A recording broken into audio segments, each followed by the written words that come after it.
Bonjour, nous continuons le Tanya de 4 Iyar. Donc nous avons parlé hier de cet amour, fameux amour, que nous aimons Dieu comme un enfant qui aime son père et sa mère, plus que il s'aime personnellement, et donc il est prêt à tout faire, jusqu'à même donner sa vie pour eux, afin de les sauver. L'Admour Zaken dit que si, lorsque l'homme va méditer afin de réveiller cet amour, il va avoir un sentiment que c'est pas véritable, que c'est un peu que c'est un fantasme, quelque chose de pas réel, alors qu'il ne soit pas impressionné, parce que pourquoi? Lorsque nous avons commencé le Pérec 44, nous avons dit que ce niveau-là d'amour, il est une nature dans nos âmes, et c'est un héritage que nous avons reçu de nos patriarches. Et donc, c'est une chose qui existe en nous. C'est une partie intégrante de notre DNA. Et donc, c'est pas quelque chose de diminué, c'est pas quelque chose qui est faux, c'est une vraie chose.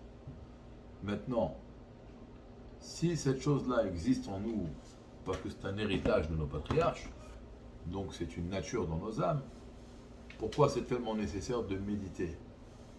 Alors tout simplement pour la dévoiler, afin qu'elle ait une influence sur la raison pour laquelle nous étudions la Torah, pratiquons les mitzvot, etc., etc.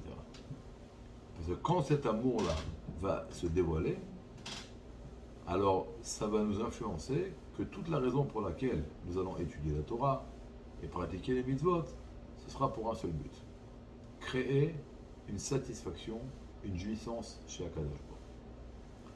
Maintenant, lorsque nous allons étudier la Torah et pratiquer les mitzvot afin de créer une satisfaction chez Dieu, dans ça même, il y a deux sortes de satisfaction, donc deux sortes de kavana qu'on va avoir, d'intention qu'on va avoir à ce moment-là.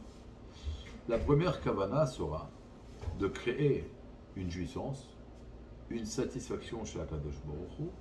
Comment? Vous vous rappelez, dans le Pérec 31, nous avons parlé de quoi? Nous avons parlé d'un enfant, d'un roi, donc un prince, qui est jeté en prison, et que tout d'un coup, on lui ouvre les portes de la prison, et on lui donne l'opportunité de retourner chez son papa, chez le roi.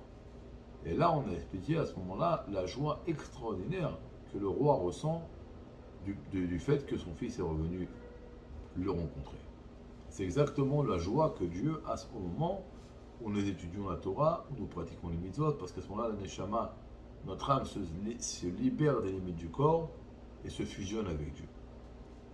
La deuxième intention que nous allons avoir lorsque nous allons étudier la Torah et pratiquer les mitzvot afin de créer une satisfaction et une jouissance chez Akadosh Baruch Hu, ce sera tout simplement de mettre à terme la volonté de Dieu qui est de faire de ce monde une demeure pour lui. Alors maintenant, si en méditant sur ces deux sujets-là, on a réussi à réveiller un amour comme un fils pour son père, et que cet amour-là va dévoiler dans le cœur, ce sera extraordinaire. Mais même si ça ne s'est pas dévoilé dans le cœur, tout au moins, il faut que ce soit dévoilé dans le cerveau et dans le cœur que ce soit caché. Mais en tout cas, il faut réflexionner et méditer, au moins que dans le cerveau, il y a ce qu'on appelle un épanouissement intellectuel, si ce n'est pas un épanouissement émotionnel, tout au moins un épanouissement intellectuel. Et dans le cœur, ce sera un petit feu, ce ne sera pas dévoilé, mais le cœur, il va quand même ressentir un certain sentiment. Donc voilà, c'est le Tanya d'aujourd'hui, et Bezrat Hashem, nous continuerons demain. Une très bonne journée, bonne préparation à Shabbat.